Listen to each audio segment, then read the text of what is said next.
Kita lihat dari sisi hukumnya, Ruben ini mengajukan hak asuh anak ke Pengadilan Negeri Jakarta Selatan. Gimana mungkin melihat dari peluang sebelumnya kan dia merasa dipersulit untuk bertemu anak. Gitu.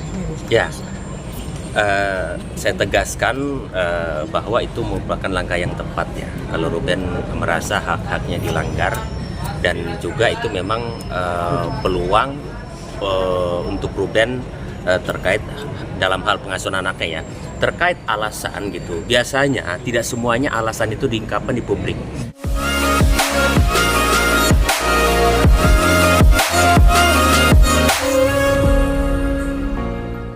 Kita lihat dari sisi hukumnya, Ruben ini mengajukan hak asuh anak ke Pengadilan Negeri Jakarta Selatan. Gimana mungkin melihat dari peluang sebelumnya kan dia merasa dipersulit untuk bertemu anak. Gitu. Ya.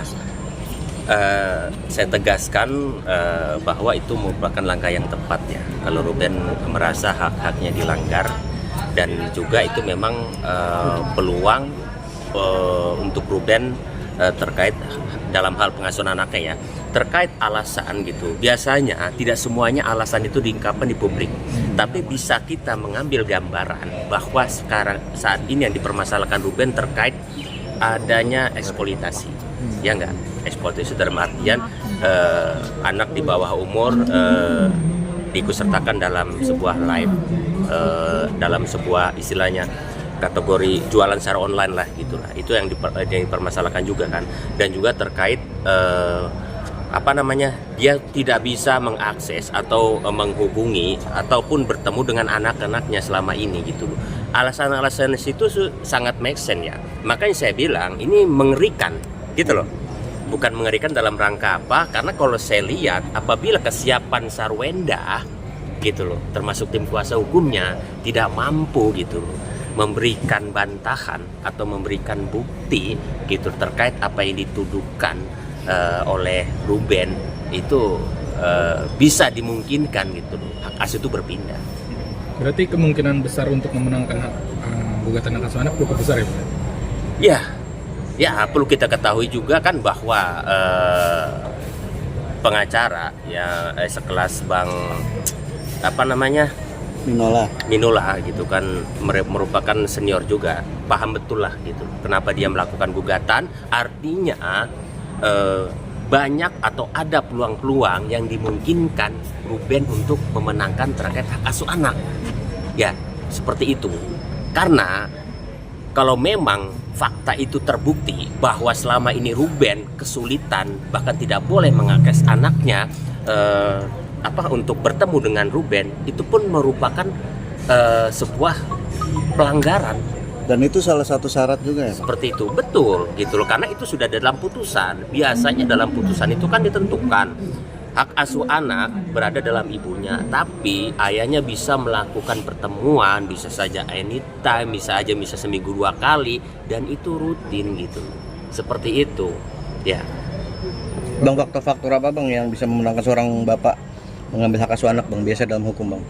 Ya, biasanya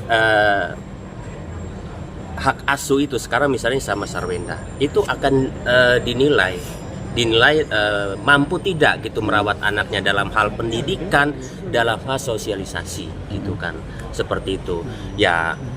Nanti kalau kemarin kalau nggak salah ada gitu loh video-video yang menunjukkan anaknya Ruben kan perempuan semua ya, betul. Sempat digendong seperti apa kan di pangku, kalau nggak salah ya seperti itu ya. Iya. Itu juga boleh dipermasalahkan karena itu juga istilahnya menyangkut dalam hal pengasuhan terkait pendidikan, moral gitu loh. Apakah pantas, lazim dan tidaknya itu kan nanti akan dinilai majelis hakim.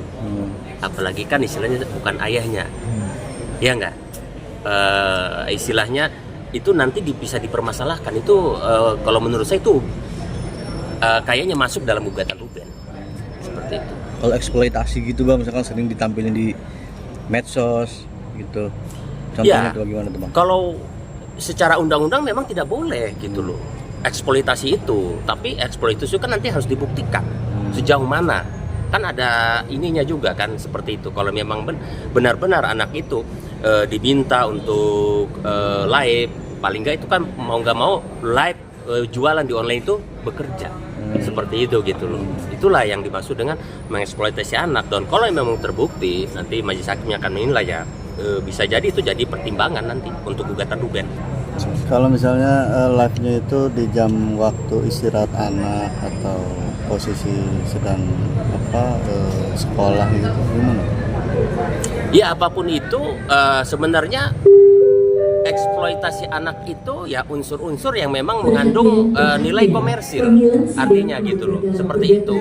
Jadi apakah dalam live itu mereka memang berjualan dalam rangka mencari penghasilan gitu, keuntungan, nah itu bisa dinilai sebagai eksploitasi anak, seperti itu gitu loh. Jadi bukan memvideokan anak mengupload enggak, tapi di situ mempunyai nilai komersil yang memang disengaja agar anak ini melakukan kegiatan layaknya orang dewasa, seperti itu.